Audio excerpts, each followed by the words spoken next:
Hey everybody, welcome back to Fusioneers. Today I'm going to be talking about what you need in this course. It's a pretty good overview, just generally speaking, of what you need for 3D printing as well. So let's go ahead and get started. So these are kind of the must-haves for learning Fusion that anyone needs, generally speaking. So you have to have a computer. You can have a Mac or a Windows machine. I have a MacBook. I think that it runs pretty good now on the M chips. If you have a newer MacBook, apparently it's like 30% faster than the Intel version was. And I have the Intel version MacBook, so it's older and it still runs pretty good. But I think generally speaking, it runs faster on Windows. So if you're really going hardcore, I think Windows would probably be the best bet, but I've had pretty good luck using a Mac as well. These are the system requirements if you're interested. So, RAM, you need at least 8 gigabytes, regardless of which system you have. And just generally speaking, it's kind of standard stuff, so y'all can look that up and see, what works for you.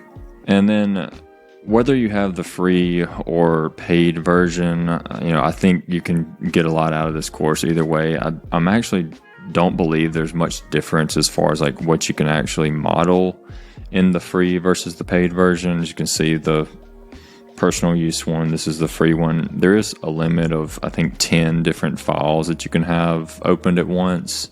So that is kind of a limiting factor. But obviously here, this is more expensive and it's probably out of the range of a lot of people. If you have a school, like an EDU email, they give you, I think, 3 or 4 years for free. So that's another option. Even if maybe your engineering school does a different CAD software, maybe you're in SolidWorks or something like that, and you just want to use Fusion kind of for your own purposes, then you can get Fusion for free as long as you have an EDU account. So just wanted to let y'all know about that. And then this is something that's another pet peeve of mine. So if you'll look here, I have a MX Master. It's one of the older ones. You can kind of tell from that angle. But I've had this for, I think, 7-ish years. I think it was like $100 at the time. I think it was this version before this one came out. But this mouse is worth its weight in gold. I promise if you get this mouse, you will not be disappointed. And please do not try to use Fusion with a trackpad. I know Unnecessary Inventions, the guy that makes all the weird stuff on social media, that's so funny, he for some reason uses a trackpad. I don't know if it's just to make people comment, which might be why he does it, to be honest. He's kind of a good at social engineering, let's put it that way. But anyway, please get a mouse. You don't have to get the fancy mouse that I'll talk about in a second, but just a regular computer mouse. I'm sure there are cheaper options than this. I think there's some on Amazon for like $20, but I've had really good luck with these. This little side is actually a button. You have these 2 buttons. You have this scroll wheel and this scroll wheel. And a cool thing about this scroll wheel is if you click this button, it becomes like clicky. And then if you click it again, it like spins freely. So really cool feature. I actually use that more than I thought I would. And I'm pretty sure the new one lets you like copy and paste to different computers. So if you have a Mac and a Windows, I think you can copy something from like your Windows over to your Mac somehow. It's kind of crazy. But anyway, big fan of these. But just get a mouse. I don't really care what brand, but I'll link these down in the description.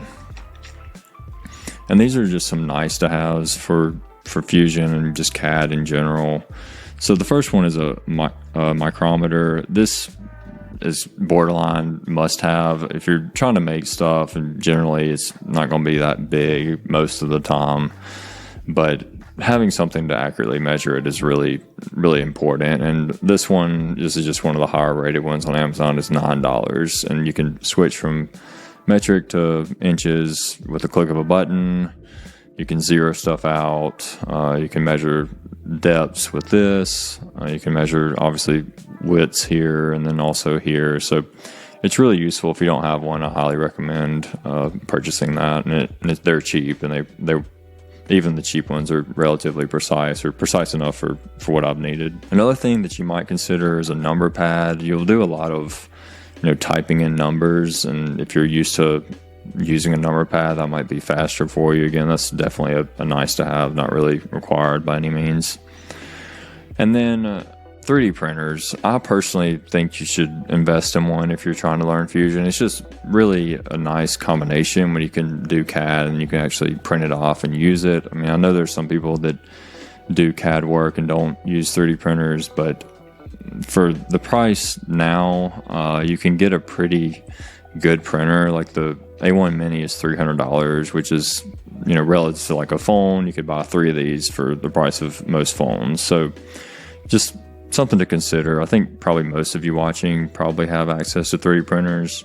These are kind of my top 3 if I had to recommend some. The Prusa Mark IV, a lot of people will say is overrated. To some extent, I agree. Their Wi-Fi connectivity is pretty bad, and that's kind of unacceptable in this day and age.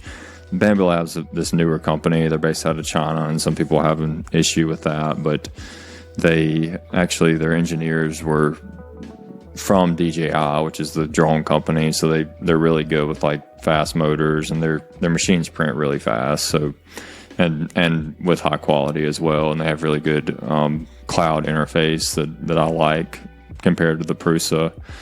This is kind of their mid-range machine, the P1S. There's also a P1P, which doesn't have the enclosure or the case around it, and I think it's $600. So if you're really looking at this form factor, it's pretty nice. And this one has a multicolor unit as well. It's called an AMS unit. That'll sit on top of it, kind of like this, but it looks a little bit different. And these are just good options. And another thing to mention for the Prusa in particular is the kits for Prusa. So if you'll look here, the kit's $800, the symbol printer is $1,100, so it's a $300 difference. And the reason it's, when they say kit, it literally comes like in pieces. So you have to do the full assembly, and it's a pretty long process. It can take, 5, 6, 7, 8 hours sometimes. But one of my first like legit printers was the Prusa Mark III kit, which was the earlier printer. But the thing that I really like about the kit is you can actually see, how they design parts as you put it together, and you learn how the printer works. But the thing that I think is important if you're trying to learn Fusion is seeing how they printed the parts and how they designed different things with the printer, or with 3D printing in mind. And I think that in particular might be worth actually trying to get a kit and putting it together, just so you can kind of see the different tricks they used that you can copy from them into your own design. So that's just something to consider. And they have really good detailed instructions. So if you ever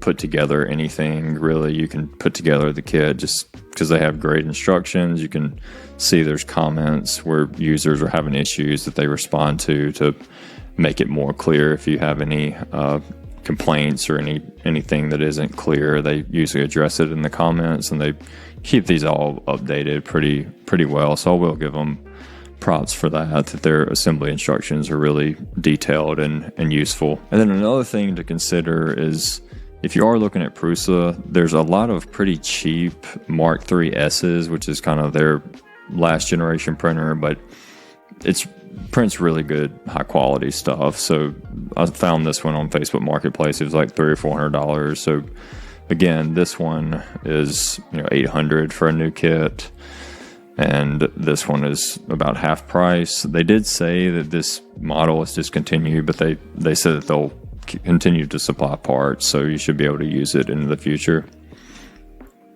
Then the next thing, obviously, if you have a printer, is what type of filament do you buy? So I use PLA mostly. If there's a lot of nuances to the different types of plastic, but generally speaking, PLA is the easiest to use. It's the cheapest usually. I'm pretty sure it's made out of like cornstarch or something, so it's not toxic or anything like that. It doesn't have a smell. It's a good filament to use if you're planning on using it like in your home.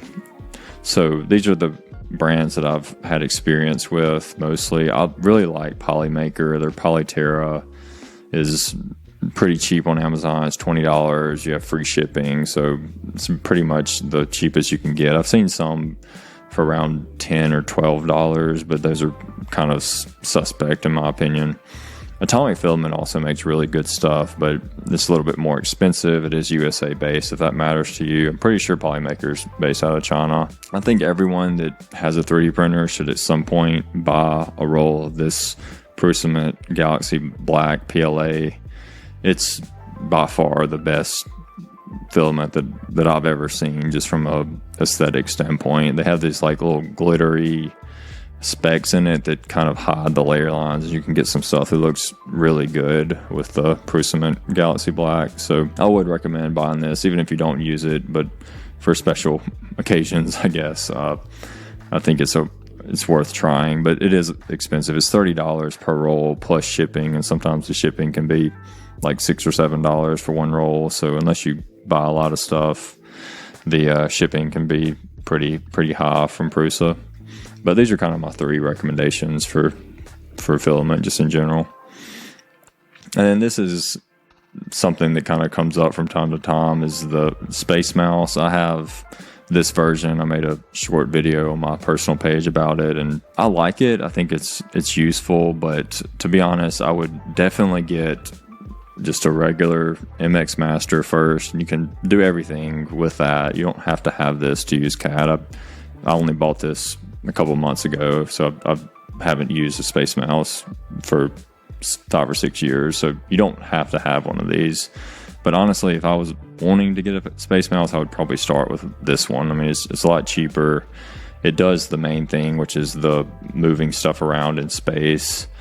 And there are some movements that you can do with this that you can't really do with the mouse, but you can still orient yourself good enough to use Fusion, and you're not limited by it, but sometimes just from a positioning standpoint, it's a little bit easier to get yourself in a view that's optimal using these versus using a mouse. So that's just something to consider. Again, it's definitely nice to have, not something you have to have. All right, so that's really my must-haves and nice-to-haves, and now we'll get started with Fusion. So see you in the next one.